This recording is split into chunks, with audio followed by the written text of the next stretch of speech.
Welcome to this review of Bojack Horseman. This was requested by one of my patrons, and yeah, it's like the deal I have with my $5 patrons is that every month they can recommend a show for me to watch, whether it be some episodes of a TV show or a movie. And if it is of a TV series, um, I say I'll watch 4 episodes if they are, the regular half-hour long episodes, because that equals about the usual length of a movie. Of course, if I like the show, I might watch some more. And I asked my patron, what episodes would you like me to watch? And he explained, Bojack is a linear show. It's like there aren't just episodes that you can see. You gotta start from the beginning and basically watch the whole thing. And I watched the whole thing. Yeah. And I have some thoughts. So, first and foremost, Bojack is a story and character-driven show. It is really focused on a relatively smaller cast of characters, and their life being highfalutin big shots in Hollywood. And one of the things that I thought of as I was watching through the show is, does this show need to be animated? Is animation the best medium for this premise? And I think, yes, animation was the right choice. But not for the reasons you might expect. I think that animation was the right choice for Bojack Horseman because it kept it short. Because animation, even animation like this, I'll talk about the animation itself, but even animation like this is hecka expensive. It's like, if you don't have really big actors, it is not very expensive. Comparatively speaking, still shows cost millions of dollars, but whatever. But it is comparatively less expensive to shoot a show live. It is. Just like actors, you get them into costume, put them on a set, and put a camera on them. It's so much easier and less expensive than spending months with artists laboring over frame by frame stuff of also having actors going into the recording booth. Yeah, it's so, but the point is, I think that a show like this, if they made it live action, could easily, way too easily, be too long.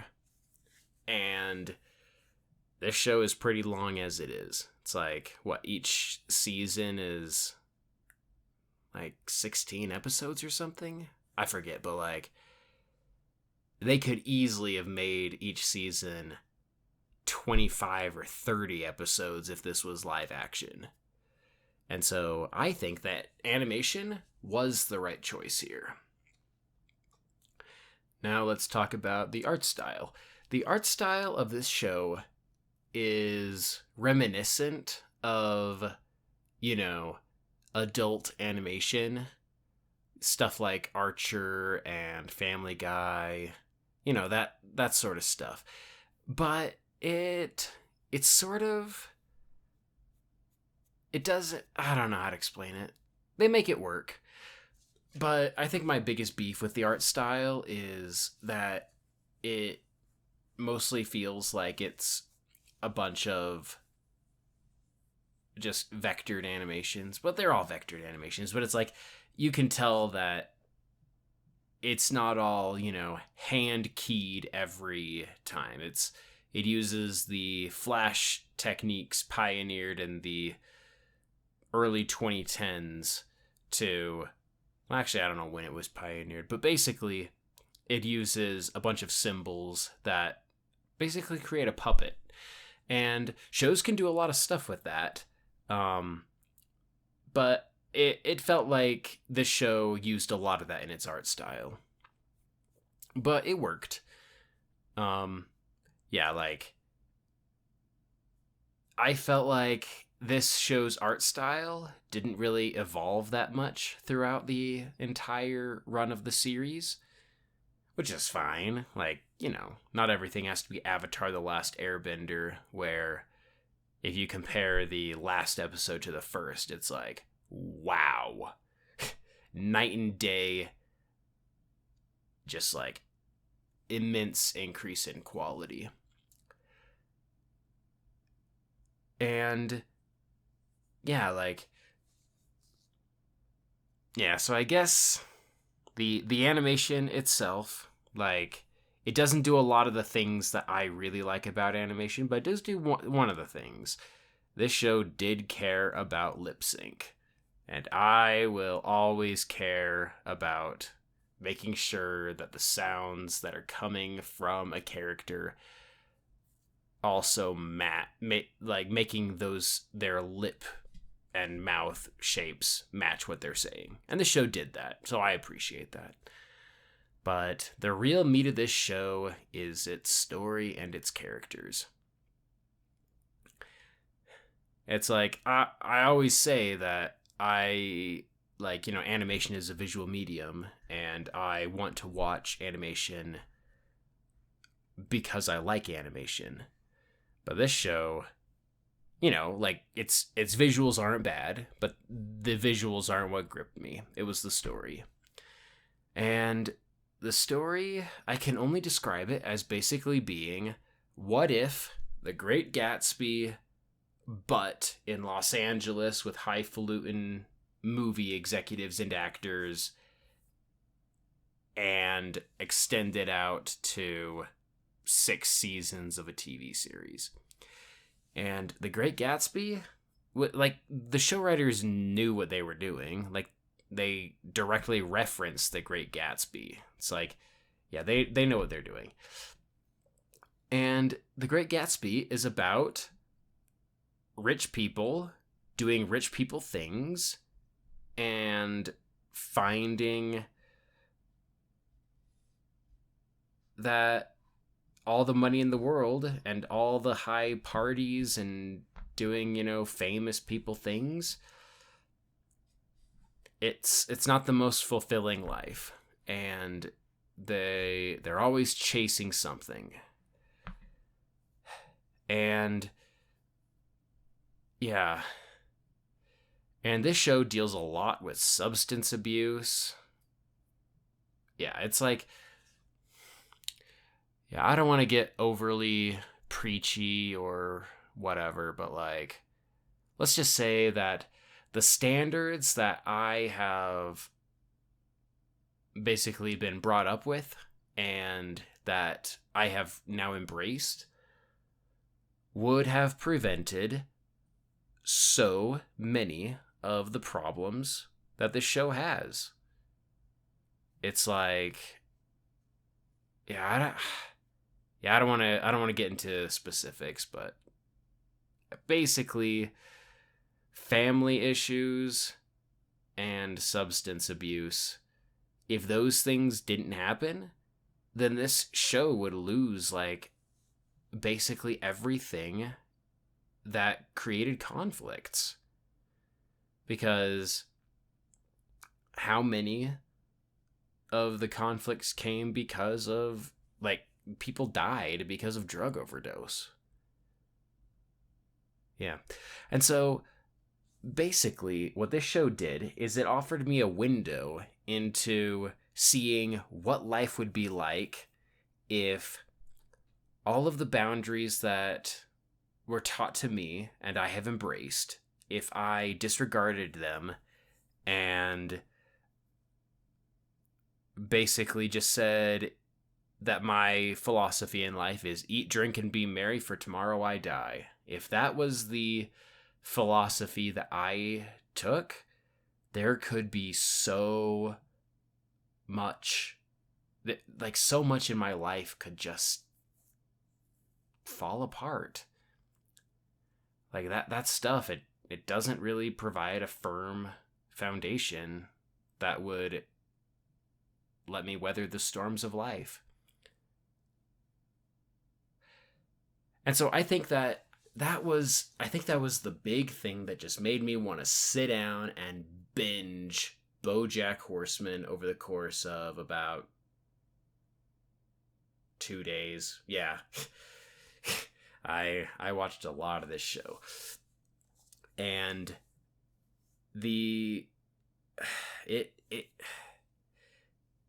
basically, I just wanted to see what happens to these people dealing with what I consider to be poor life choices. And I think what I wanted to get out of it was just seeing how much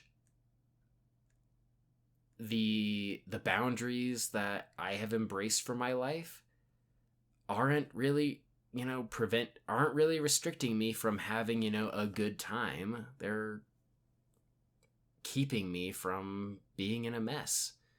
There's so much messiness out there, and I would rather have, maybe less highs of ecstasies and whatever in my life, if that means that I never have to go through such incredible low ends. It's like, I'd rather trade less high extremes for never having to worry about going as low as some of these characters did. And it also like made me realize that I was incredibly fortunate, blessed even, to grow up in a family where everybody loves each other. Like, my entire family still loves each other. I just went to visit them for, the Christmas holiday. Everybody loves each other. Like, there are no ill feelings between anybody in my family. None whatsoever. And this show reminded me that that is not a guarantee for everybody. There really are a ton of people out there who have, frankly, awful lives at home.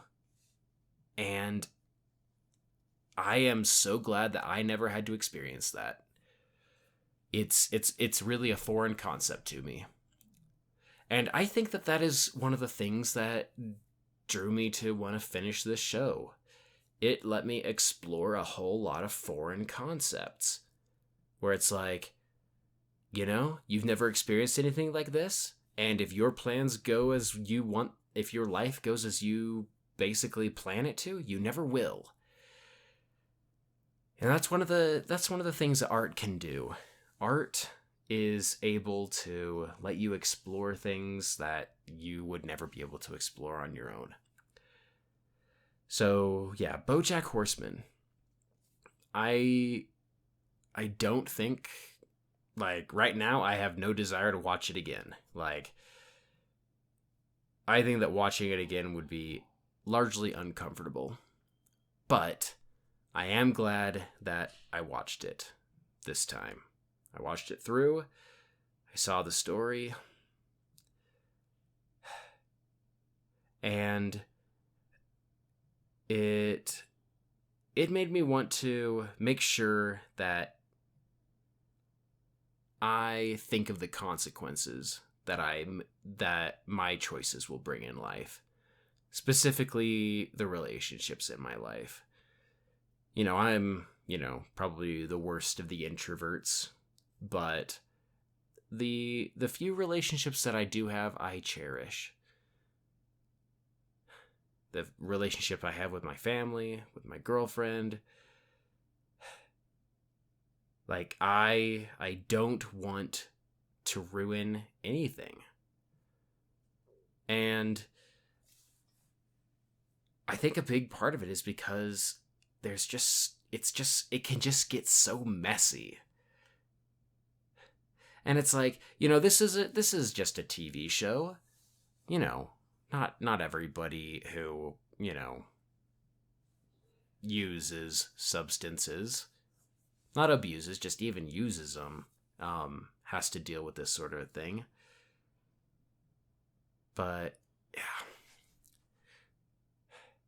this show gave me a lot to think about, and I am glad that I watched it.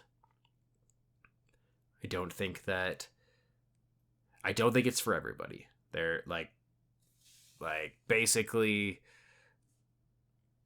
there's no way to sugarcoat it. This show is full of sex and drugs and death. It is not, a family friendly show. Heck, I don't even think that I don't think I would recommend this show to anybody.